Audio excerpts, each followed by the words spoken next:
Assalamualaikum warahmatullahi wabarakatuh. Perkenalkan saya Eliana Nurfadia dengan NIM 2007016125 dari kelas Psikologi 1C akan memaparkan tentang tugas psikologi perkembangan yang diampu oleh Ibu dosen Hajah Siti Hikmah SPD MSI.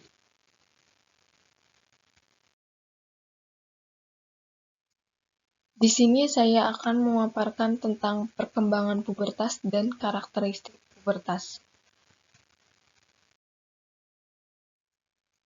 Pertama, yang harus kita ketahui adalah apa sih pubertas? Pubertas adalah masa transmisi dari masa anak ke masa dewasa yang ditandai dengan munculnya tanda-tanda seksual sekunder dan kemampuan bereproduksi yang ditandai dengan perubahan hormonal, perubahan fisik, maupun perubahan psikologi dan sosial. Selanjutnya, kita akan membahas tentang masa pubertas dibagi menjadi beberapa tahap. Yang pertama ada prapubertas. Masa prapubertas yaitu periode sekitar 2 tahun sebelum pubertas ketika anak pertama kali mengalami perubahan fisik yang menandakan kematangan seksual. Yang kedua ada masa pubertas. Masa pubertas merupakan titik pencapaian kematangan seksual, ditandai dengan keluarnya darah menstruasi pertama kali pada remaja putri. Sedangkan pada remaja putra indikasi seksualnya kurang jelas. Yang ketiga ada pasca pubertas. Pasca pubertas merupakan periode 1 sampai 2 tahun setelah pubertas, ketika pertumbuhan tulang telah lengkap dan fungsi reproduksinya terbentuk dengan cukup baik.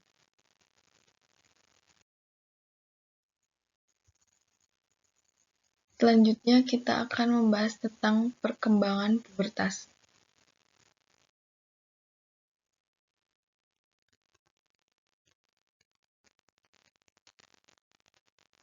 Apabila tugas perkembangan sosial ini dapat dilakukan dengan baik, remaja tidak akan mengalami kesulitan dalam kehidupan sosialnya, serta akan membawa kebahagiaan dan kesuksesan dalam menuntaskan tugas perkembangan untuk fase-fase berikutnya.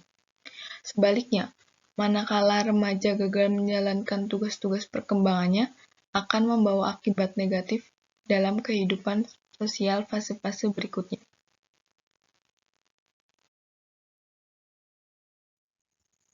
Selanjutnya, tugas-tugas perkembangan masa remaja menurut Hevikers sebagaimana dikutip Gunarsa 18. Yang pertama, menerima kenyataan terjadinya perubahan fisik yang dialaminya dan dapat melakukan peran sesuai dengan jenisnya secara efektif dan merasa puas terhadap keadaan tersebut. Yang kedua, ada belajar memiliki peranan sosial dengan teman sebaya, baik teman sejenis maupun lawan jenis, dengan jenis kelamin masing-masing.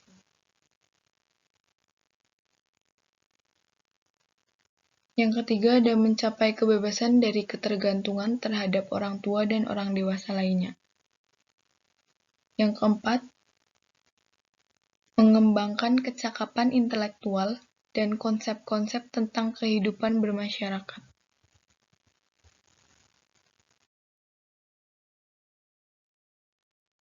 Yang kelima, mencari jaminan bahwa suatu saat harus mampu berdiri sendiri dalam bidang ekonomi guna mencapai kebebasan ekonomi.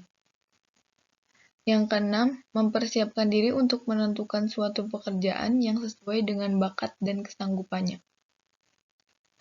Ketujuh, memahami dan mampu bertingkah laku yang dapat dipertanggungjawabkan sesuai dengan norma-norma dan nilai-nilai yang berlaku. Kedelapan, memperoleh informasi tentang pernikahan dan mempersiapkan diri untuk berkeluarga. Terakhir, mendapatkan penilaian bahwa dirinya mampu bersikap tepat sesuai dengan pandangan ilmiah.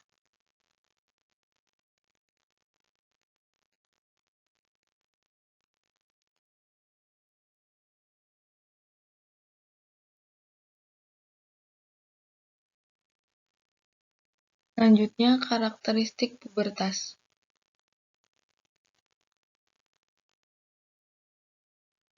Selanjutnya, kita akan mempelajari tentang karakteristik pubertas fisik. Karakteristik seks primer. Yang pertama, organ genital mampu menghasilkan sel kelamin. Laki-laki mulai menghasilkan sperma di testis, sementara wanita mulai memproduksi sel dalam ovarium atau indung telur. Yang kedua, organ seks mulai berfungsi. Pada remaja laki-laki, pertama mengalami ditandai dengan mimpi basah, bahwa proses pelepasan sperma atau air mani. Pada wanita ditandai dengan menstruasi pertama.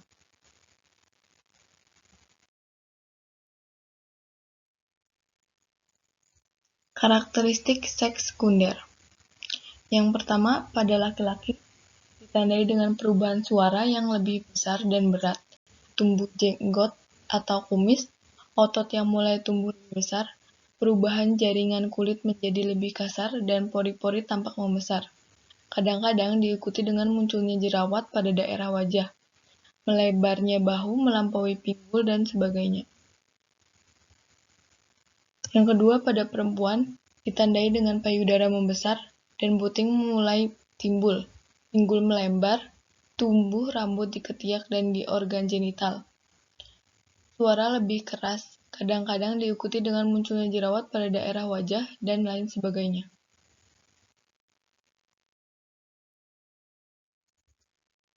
Yang kedua, ada karakteristik pubertas psikis.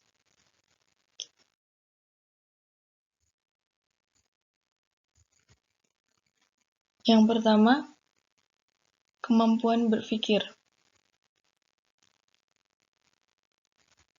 Pada tahap awal, remaja mencari nilai dan energi baru, serta membandingkan normalitas dengan teman sebaya yang jenis kelaminnya sama.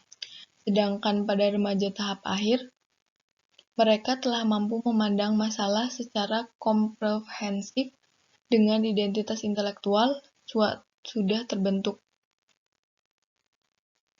Selanjutnya, pencarian identitas.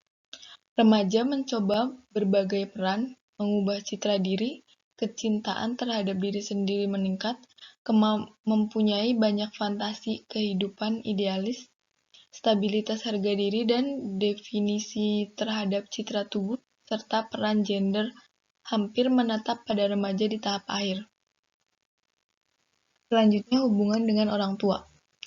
Keinginan yang kuat untuk tetap bergantung pada orang tua adalah ciri yang dimiliki oleh remaja pada tahap awal. Dalam tahap ini, tidak terjadi konflik utama terhadap kontrol orang tua. Remaja pada tahap pertengahan mengalami konflik utama terhadap kemandirian dan kontrol.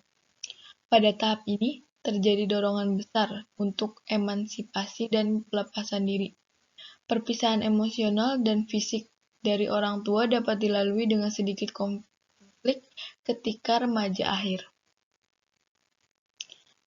Selanjutnya, hubungan dengan sebaya. Remaja pada tahap awal dan pertengahan mencari afiliasi dengan teman sebaya untuk menghadapi ketidakstabilan yang diakibatkan oleh perubahan yang cepat. Pertemanan lebih dekat dengan jenis kelamin yang sama, namun mereka mengeksplorasi kemampuan untuk menarik lawan jenis. Mereka berjuang untuk mengambil tempat di dalam kelompok. Standar perilaku dibentuk oleh kelompok sebaya, sehingga penerimaan oleh sebaya adalah hal yang paling penting. Sedangkan pada tahap akhir, kelompok sebaya mulai berkurang dalam hal kepentingan yang terbentuk pertemanan individu. Mereka mulai menguji hubungan antar pria dan wanita terhadap kemungkinan hubungan yang permanen.